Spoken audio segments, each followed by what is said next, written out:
You should answer the questions as you listen because you will not hear the recording a second time. Listen carefully and answer questions 1 to 4. Good afternoon. You're through to reception at the Island Hotel in Crete. How may I help you today? Yes, hello there. I'm hoping to book a double room for my wife and myself for about 2 weeks, from the 25th of April of this year. Firstly, could you tell me whether it's particularly hot during this time? Yes, of course, sir. During late April and early May, the daytime temperature shouldn't exceed 19 degrees Celsius. But the weather has been rather erratic and difficult to predict in recent years, so I am unable to say for certain. Okay, that sounds good. My wife doesn't like going outside when it's very hot. I haven't booked flights yet, but I must say that I'm unfamiliar with Crete and its transport system. Does the hotel provide an airport shuttle service? Yes, sir. We provide a complimentary airport pickup service for all our guests. It takes about 40 minutes to get here from the airport, but it's at least 60 minutes at rush hours. And you will be provided with a fully air-conditioned shuttle bus. Okay, excellent. In that case, do you have any rooms available for the dates I gave you? I shall have a look on the system now for you, sir. Bear with me just a moment. Yes, sir. I can see now that we have several rooms available. Would you prefer a garden view or a sea view? Well, ideally I would like a sea view room with a balcony, but of course that depends on the difference in price. Not to worry, sir. All of our standard double rooms have ensuite facilities and a balcony. If you would like one of our sea view rooms, there is a premium of €60 per night. Okay, so could you tell me the total nightly rate for a standard double room with a sea view? Yes, of course, sir. For the spring months, our rate is €216 per night. For 14 nights altogether, this will come to €3,024. Perfect. I also read on your website that the hotel has gym and spa facilities. Are there any other facilities on offer?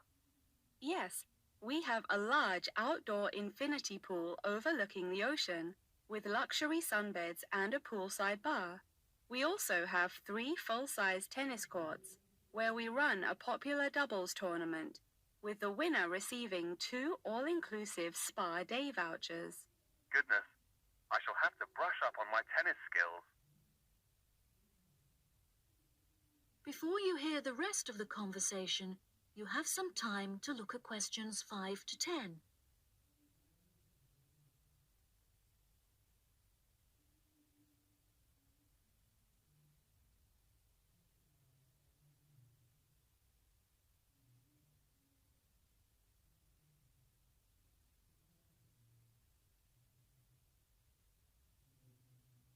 Now listen and answer questions 5 to 10. Are there any other activities organized by the hotel that we can partake in?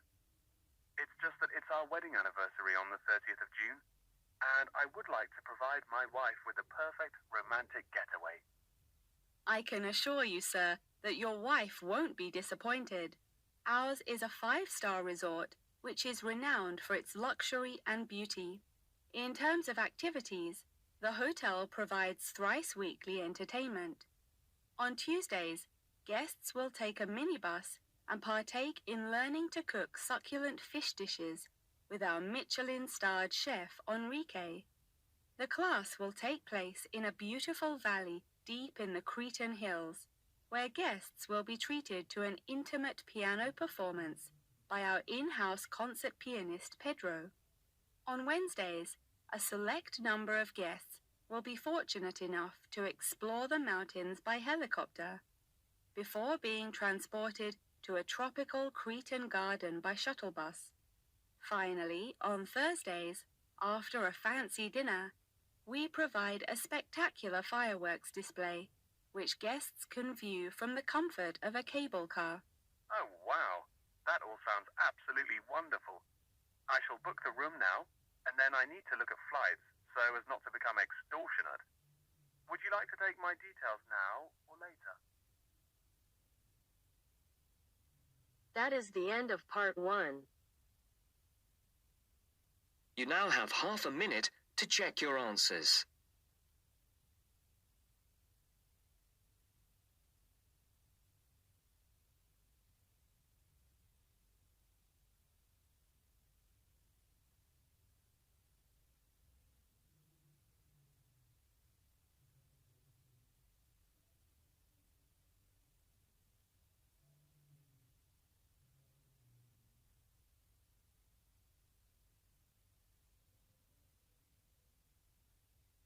Now turns to part 2.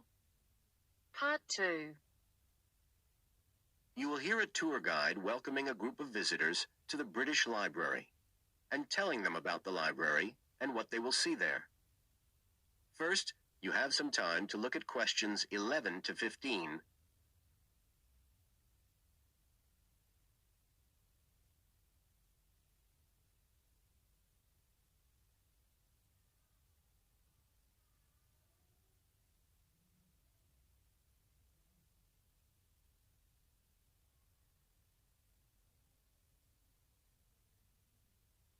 Now listen carefully and answer questions 11 to 15.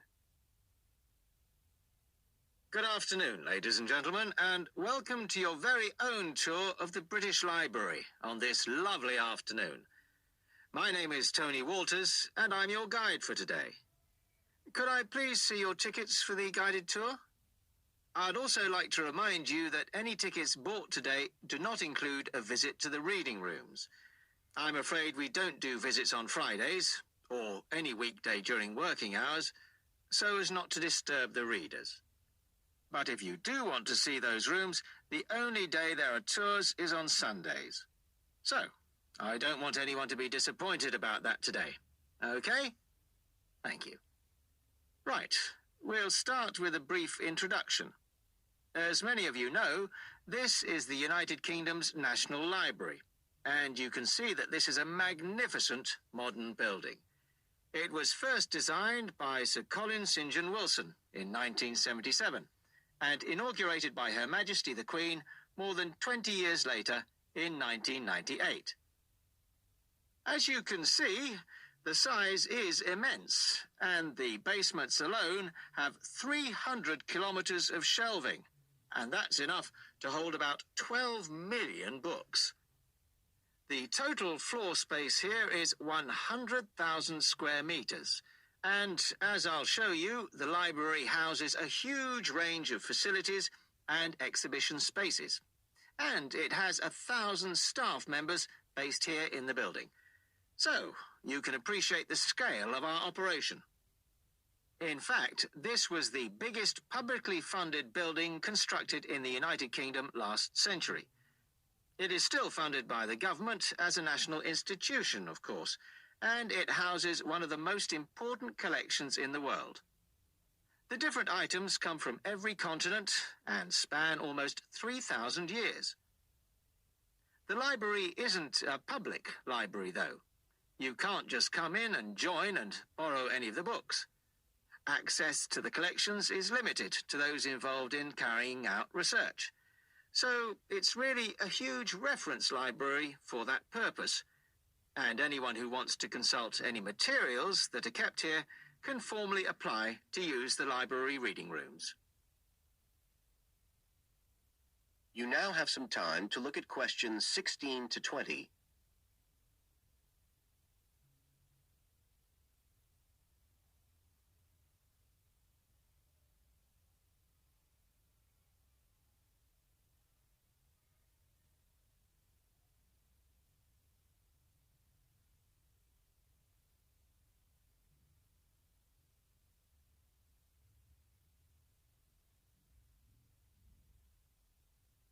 Now listen and answer questions 16 to 20.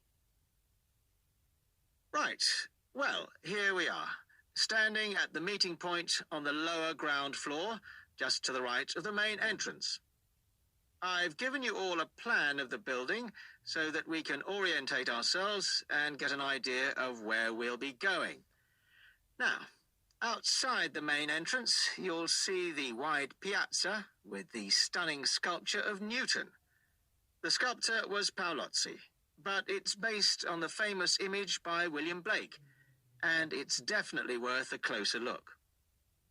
On the other side of the piazza from the statue is the conference centre, which is used for all kinds of international conventions.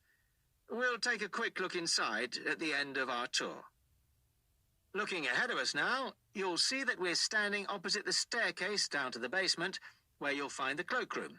And to the left of that, we have the information desk, where you can find out about any current exhibitions, the times of the tours, and anything you need to know, if you don't have a tour guide. As you can see, on this lower ground floor, we also have a bookshop. That's the area over to the left of the main entrance. You'll be free to browse there when we get back to the ground floor. Now, opposite the main entrance on this floor, we have the open stairs leading up to the upper ground floor. And at the top of them, in the middle of the upper ground floor, you can see a kind of glass-sided tower that rises all the way up through the ceiling and up to the first floor. This is called the King's Library. It's really the heart of the building. It was built to house the collection that was presented to the nation in 1823 by the King. You can see it from every floor above ground. When we go up there, you'll find the library's treasures gallery on the left. Can you find it on your plan? That's the exciting one. So we'll be visiting that first, but we'll also take a look at the stamp display situated behind it on the way to the cafe. A lot of people miss that. The cafeteria runs along the back of the floor, and in the right-hand corner, you'll find the lifts and toilets. Always good to locate them. The other main area on that floor is the public access catalogue section, and I'll show you how that operates when we get up there.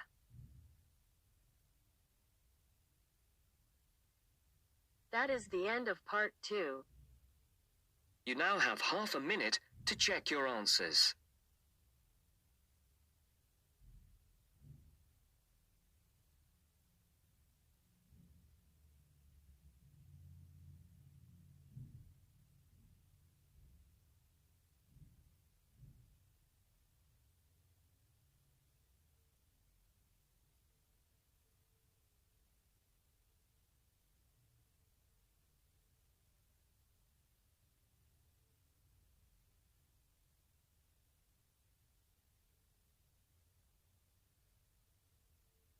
Now turns to part 3. Part 3. You will hear a conversation between a professor and a student talking about taking a course. First, you have some time to look at questions 21 to 25.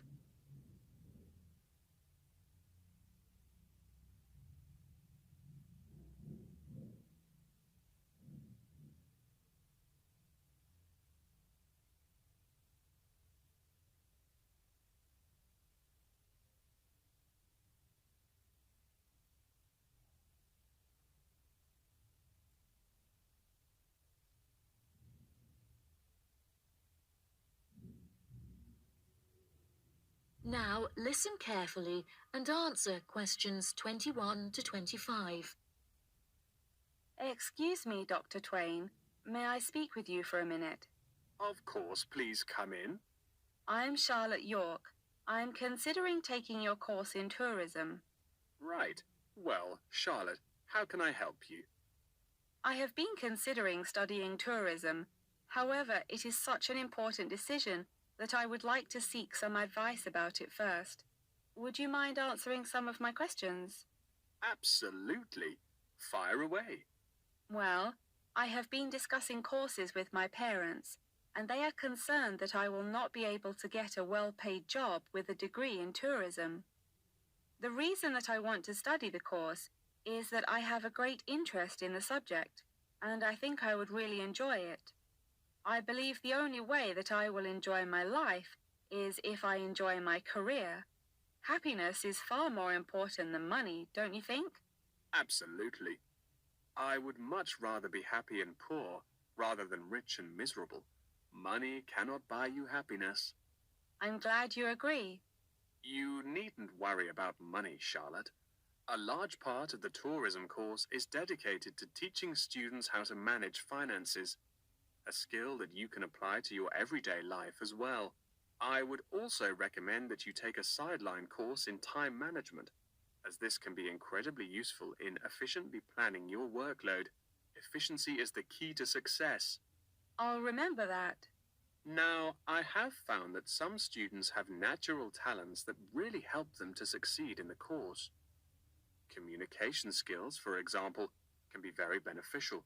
Do you have any strengths? Maths was always my favorite subject at school, so I really enjoy solving mathematical problems. However, I find statistics quite difficult. I have always been very capable and self-sufficient. I have a lot of confidence in my abilities and will take the initiative in situations without needing to depend on anyone else for their help. That's a really great quality to have, and will be particularly useful if you choose to study tourism. That's great. I would recommend that you spend some of your time researching the course. A lot of people who are uneducated on the subject claim that tourism is a shrinking industry and that it will become irrelevant in the future. If you study the published research, however, you will see that the truth is quite the opposite.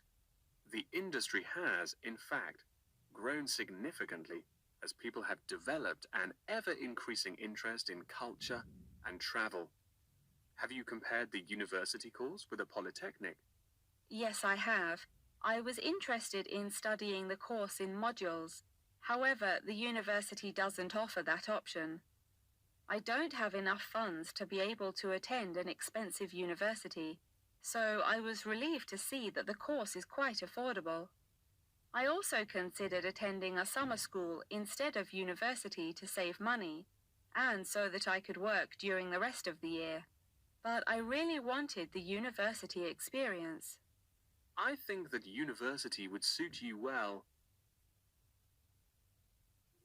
Before you hear the rest of the conversation, you have some time to look at questions 26 to 30.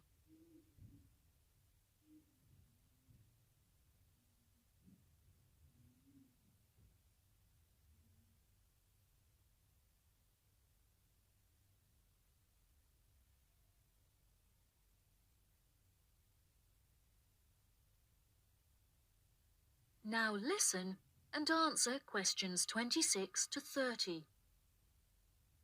Now, what about the courses? Are you interested in any of the other subjects on offer? I have looked at a few.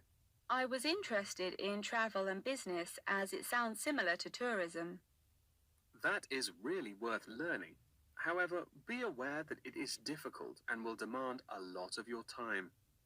Okay, that's good to know. You might find that Japanese is an interesting course, and it will teach you valuable skills in speaking the language. Personally, it's not bad and could be of some help, but not that much. Okay, Japanese. Got that. What about medical care? Well, if you have time, the course will teach you a lot about curing diseases and illnesses, or dealing with injuries outside, although it's not essential. So, okay, if it's useful, I'll take it. If you enjoy using technology and are worried about fulfilling the entry requirements, computing is very relaxed about the skills that applicants must possess. I'm terrible with computers, so I'm not sure that I would enjoy that course. How about public relations? Yes, I would recommend that course. It would be related to entering the tourism industry, as it will educate you on how to approach clients and develop associations with them. That's great. Thank you so much for your help. That is the end of part 3. You now have half a minute to check your answers.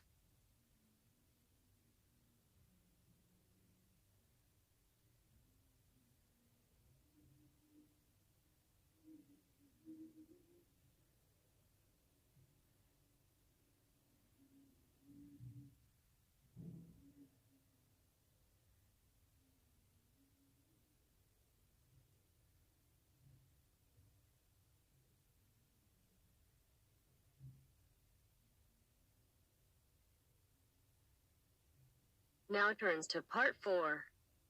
Part 4. You'll hear a lecture on MSG. First, you have some time to read questions 32 to 41.